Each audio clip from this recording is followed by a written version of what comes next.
Hello friends, welcome to குட்டி sweet kitchen. இன்னைக்கு நம்ம சட்டியிலே சிக்கன் தொக்கு எப்படி செய்யலான்றத பார்க்கலாம்.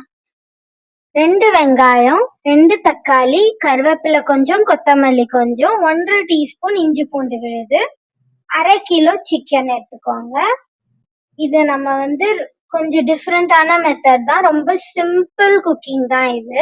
2 டீஸ்பூன் மிளகுத்தூள், எண்ணெய் ஊத்திக்கிட்டு சோம்பு 2 டீஸ்பூன், 4 லவங்கம் போட்டுக்கோங்க.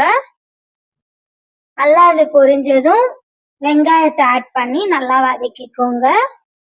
வெங்காயம் கொஞ்சம் ஹாஃப் குக் ஆன உடனே நம்ம இஞ்சி பூண்டு விழுது சேர்த்துடலாம். கொஞ்சம் அதுவும் வதங்கினதும் நம்ம தக்காளி எடுத்து வச்சிருந்த தக்காளிய நம்ம சேர்த்துடலாங்க.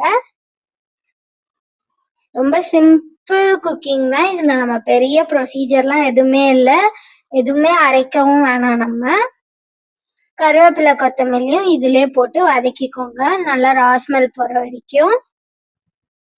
இப்போ நம்ம எடுத்து வச்சிருந்த அந்த 1/2 கிலோ சிக்கனை நம்ம போட்டுடலாங்க. அதை நாங்கள் ஆல்ரெடி மஞ்சத்தூள்லாம் போட்டு வாஷ் பண்ணி தான் வச்சிருக்கோம். ஸோ அதை நீங்களும் வாஷ் பண்ணி கொஞ்ச நேரம் மஞ்சத்தூள் போட்டு வச்சிருங்க. அதுக்கப்புறம் அதை ஆட் பண்ணிக்கோங்க.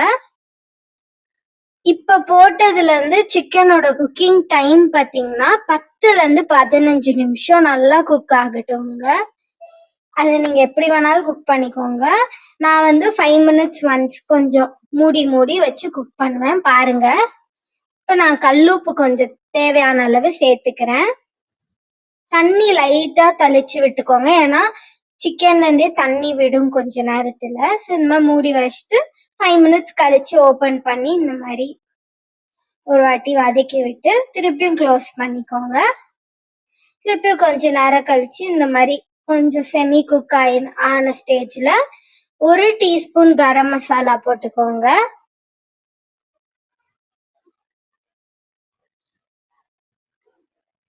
1.5 டீஸ்பூன் அளவுக்கு மிளகாய் தூள் சேர்த்துக்கிறேன். வேற எந்த மசாலாவும் இல்லை, அவ்வளவுதாங்க. ரொம்ப சிம்பிள் ஸ்டைல்ல தான் நான் உங்களுக்கு காட்டுறேன். இப்ப இதோட ராஸ்மெல் கொஞ்சம் பச்சை வாடை, இந்த மிளகாய் தூள் வாடெல்லாம் போறதுக்கு கொஞ்ச நேரம் மூடி வச்சுட்டு, இப்ப பாத்தீங்களா எண்ணெய் பிரிஞ்சிருக்கு சூப்பரா. 3 நிமிஷத்திலே இந்த வீடியோ 3 minutesல நான் உங்களுக்கு காமிச்சிட்டேன், பாருங்க. இப்ப 2 டீஸ்பூன் அளவுக்கு பெப்பர் போட்டு நல்லா வறுத்துருங்க. பாத்தீங்கன்னா நம்மளோட சட்டியில செஞ்ச சிக்கன் தொக்கு தயாருங்க. நீங்களும் உங்க வீட்டுல செஞ்சுட்டு ரிவ்யூஸ் சொல்லுங்க.